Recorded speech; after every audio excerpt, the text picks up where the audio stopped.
Christus het nie net vir die Jode gekom nie. Hy het gekom vir die Griek, hy het gekom vir die Moslem, hy het gekom vir die Engelse, hy het gekom vir die boere, hy het vir almal gekom.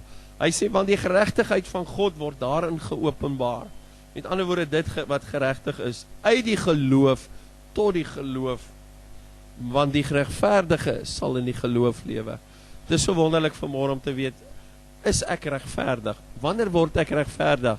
Wanneer ek in die geloof lewe, wanneer ek glo, daar is 'n God vanmôre. Wanneer ek glo vanmôre, daar is 'n seun en sy naam is Jesus Christus. En hy het gekom om vir ons 'n lewe te gee, 'n lewe van oorvloed, in abundance to the full. Hy het gekom vanmôre om my en jou te red. Maar wie vir baie mense, en ek dink dit lê baie ernstig op my hart vanmôre. Vir baie mense gaan dit net oor jouself. En dis nie wat Christus wil hê nie. Baie mense sê, ja, weet jy, ek het die Here aangeneem, en dis tot daartoe, en ek is nou reg, ek gaan nou hemel toe. Maar jy is nie op hierdie aarde geplaas om hemel toe te gaan nie. Jy is vanmôre op hierdie aarde geplaas om vir hom 'n getuie te wees. Ons het 'n opdrag, mense. Ons opdrag is om te getuig. My vraag vanmôre aan jou is, dien jy die Here? Ken jou buurman die Here? Ken jou vrou die Here? Ek dink in baie opsigte is mans daar wat die Here aangeneem wat sy vrou nog nie die Here ken nie. Ken jou man die Here? Ken jou kinders die Here? Doen jy huisgodsdiens elke oggend met jou kinders? Doen julle en aande kom julle by mekaar en sit om 'n tafel? Ken jou boetie, jou sussie? Ken jou oom, jou tannie die Here? Ken jou buurman die Here? Ken jou baas by die werk die Here? Ken die mense wat saam met jou werk in jou werksplek, ken hulle die Here? Kom ek sê vir u, dat eendag was daar 'n liedjie wat gespeel het, On My Way to Heaven. En weet jy, terwyl hy liedjie so speel, toe gaan hierdie ou op hemel toe, en hy was op so groot roltrap, en terwyl hy hierdie roltrap so opgegaan was hy, die een kant was op pad hemel toe, en die ander kant was op pad hel toe, en terwyl hy hierdie roltrap opgaan, toe gaan hy verby sy vrou, en hy gaan verby sy kinders, en hy gaan verby sy familielede, en terwyl hy so verby hulle gaan, is hulle almal op pad hel toe, en almal het 'n vinger na hom toe gewys, en gesê, pa, hoekom het jy ons nooit van Jesus vertel nie? Ma, hoekom het jy ons nooit van Jesus vertel nie? Boetie, buurman, kollega, hoekom het jy ons nooit van Jesus vertel nie? Daarom is dit vir my belangrik vanmôre, wat Paulus sê, ek sal my nie skaam nie. Mense sê jy nodig om jou te skaam nie. Mense kan dalk vir jou lag, sê van hulle van Jesus vertel. Hulle kan dalk vir jou sê, maar jy's weer een van daai ouens wat met die Bybel onder die arm loop. Ek hou daarvan as die ouens dit vir my sê. O, jy kom nog 'n ou, hy's holy. Dis wonderlik. Laat hulle maar vir jou sê jy's holy. Maar ek weet een ding, ek is 'n getuie vir Christus Jesus, dat hy vir my gesterf het en dat hy opgestaan het. Kom ek sê vir u, hulle mag miskien in die begin vir jou lag as jy getuig. Hulle mag miskien in die begin hulle koppe vir jou skud. Maar dis juist daai familielid vanmôre, wanneer daai krisis op sy pad kom, is dit juist daai familielid wat jou skakel, wat vir jou sê, pastoor of boeta of man in die Here, vrou in die Here, ek het jou nodig. Ek kan so daarvan getuig hoe my eie familie gelag het toe hulle hoor ek het my hart vir die Here gegee, hoe hulle my gespot het, hoe hulle vir my gesê het, ja, dit sal maar net vir 'n oombliekie aanhou. Ons sal sien hoe lank hou dit. Maar kom ek sê vir u vanmôre, hoe langer ek by die Here gestaan het, hoe meer ek in die woord gestaan het, hoe meer my lewe 'n voorbeeld vir hulle begin word het. Elke keer as daar 'n familiekrisis is, het hulle my gebel. My vriende, as hulle in die moeilikheid gekom het, het hulle my gekontak en hulle vir my gesê, maar weet jy wat, ons het jou nodig. Dan is dit dieselfde mense wat jou gespot en vir jou gelag het. Kom ek sê vir jou, ons is nie op hierdie aarde geplaas om te eet, groot te word en dood te gaan en kerk te gaan nie. Nee, ons is hier geplaas op hierdie aarde om 'n verskil te kom maak. Jy sit dalk hier vanoggend, jy sê, hoe kan ek 'n verskil maak? Kom ek sê vir jy, vir een persoon. Ek kan die baie voorbeelde van die Bybel uithaal, waar God met Moses praat, en hy sê vir Moses, jy moet gaan, ek het jou nodig, en hoe Moses dieselfde vraag vra, hoe hy sê, maar Here, hoe kan ek gaan? Hoe kan ek gaan? Ek kan nie eens reg praat nie, ek hakkel. Jy weet, en dit laat my so dink aan die verskonings wat ons gee. Ons sê dalk vanmôre, ja, maar hoe kan ek die woord van die Here uitdra? Ek het dalk nie eens 'n voertuig nie. Of hoe kan ek die woord van die Here uitdra? Ek het dan nie eens 'n huis nie. Jy weet, ons gee so maklik verskonings. Maar weet jy wat, die Here sê, kom net soos dat jy is. Hy wil jou gebruik.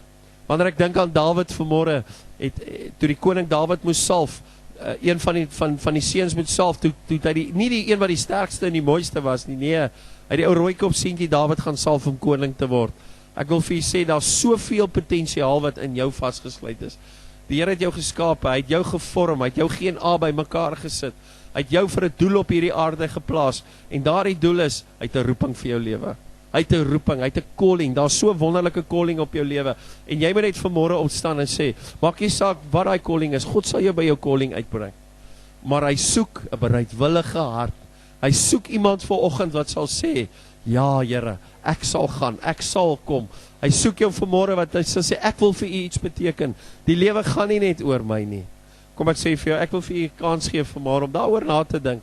Daar waar jy in jou sitkamer sit, daar waar jy na die televisieopname kyk, om daaroor na te dink te sê, as ek moet sê elke aand wanneer ek in my bed klim, wat het ek vandag vir die Here beteken? Of jy vra dalk vir my vanoggend, Pastoor Hendrik, wat kan ek vanmôre vir die Here beteken? En dan wil ek sommer nommer 1 vir jou sê, die eerste stap wat jy moet doen is jy moet bid. Weet jy, toe Job vir sy vriende begin bid het, toe sy omstandighede verander.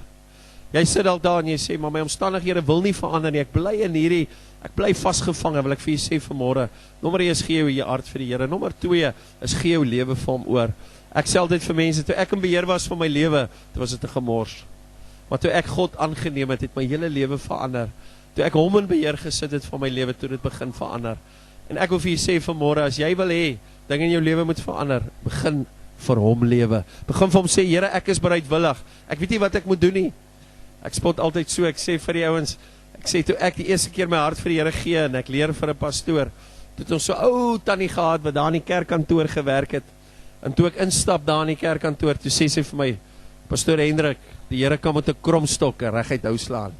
Ek wil vir u sê, maak nie saak hoe krom is u stokkie vanmôre nie. Die Here kan met eer reguit hou slaan. Hy kan nie gebruik, hy wil nie gebruik. Dit voel vir jou dalk of jy nie in staat is nie. Jy voel dalk minderwaardig vanmôre. Jy voel dalk kan die Here my werklik gebruik? Kom ek sê vir u, hy kan met 'n kromstok reguit hou slaan. Hy soek 'n bereidwillige stok. Hy wil u gebruik op soveel vlakke. Hy wil hê dat u nie u omstandig u lewe nie, maar almal om u gaan verander. Weet, dit is so aansteeklik. Wanneer die Heilige Gees oor jou kom, is dit so aansteeklik. Wanneer mense in jou teenwoordigheid inkom, wanneer hulle jou sien, wanneer hulle na jou kyk. Iemand het eendag gesê, gaan verkondig die woord van die Here, en as jy moet, gebruik woorde. Jy weet, die mense moet na jou kyk, en hulle moet net die liefde van Christus sien uitstraal. Ek het al in baie plekke waar ek geloop het, waar mense na my toe gekom het, gesê het, is jy 'n Christen? Ek ken jy die Here? En dan vra ek vir hulle, maar hoe weet julle dit? Waar? Sê hulle, maar ons kan dit aan jou sien. Ons sien dit in jou oë, ons sien dit in jou glimlag. Ek wil vanmôre afsluit aan almal vanmôre wat na hierdie boodskap kyk, en ek wil vir jou vra, staan op, beginne jou plek inneem waar die Here jou voorgeroep het. Begin vanmôre opstaan en sê, Here, ek sal my deel doen. Ek gaan begin by my man, ek gaan begin by my vrou, ek gaan begin by my kinders. Ja, ons is almal foute. Moenie laat die vyand jou mislei en sê jy het foute, jy kan nie verander preek nie. Maar ek wil u vra, kom ons gaan uit en kom ons gaan vertel die wêreld. Soos Paulus sê, ek sal my nie skaam oor die evangelie nie. Kom ons gaan vertel die wêreld vanmôre dat daar 'n God is in hy lewe, dat hy sy seun gestuur het, dat ons nie moet verlore gaan nie. Ek het elke keer in my lewe gesien, wanneer die Here in jou lewe inkom, verander jou hele omstandighede. Hy sê, gaan verkondig die woord van die Here, sodat mense verander kan word. Gaan sê vir die siekes, daar's vir hulle gesondheid. Gaan sê vir die armes, daar's vir hulle rykdom. Gaan sê vir die wêreld daar buitekant, God is in beheer. Gee hom 'n kans in jou lewe, in Jesus se naam. Kom ons sluit ons oë, liewe luisteraar, en kom ons vra die Here vanmôre om in te kom. Kom ons sluit ons oë, almal wat hier staan vanmôre, hier saam met my, kom ons sluit ons oë en ons praat met 'n lewende God. Vader, ons sê vir u vanmôre dankie. Dankie dat ons in Malmesbury kan kom kuier, Here. Dankie dat ons die woord kan kom uitdra. Dankie, Here, dat almal wat reg oor Suid-Afrika na hierdie boodskap kyk, Here, dat hulle sal besef daar's 'n koning in hy lewe en dat ons 'n opdrag het. En daai opdrag, Here, vanmôre is dat ons die woord sal uitdra, dat ons nie sal skaam oor die evangelie van Christus nie, maar dat ons vir hom 'n getuie sal wees in Judea, Samaria, in Malmesbury, in die strand, in die Parel, waar ook al, in ons huis, in ons skool, in ons werk, dat ons altyd sal getuig van die goedheid van Christus in Jesus se wonderlike naam. Amen en amen. Baie dankie, ons sê vir u dankie vir die geleentheid, dat ons hier in Malmesbury kan kuier, vir elke kyker, ons sê vir u dankie dat u ingeskakel is, en mag die Here u seën, en mag u die liefde van Christus ervaar, waar u gaan. Amen. Let it rain. Let it rain.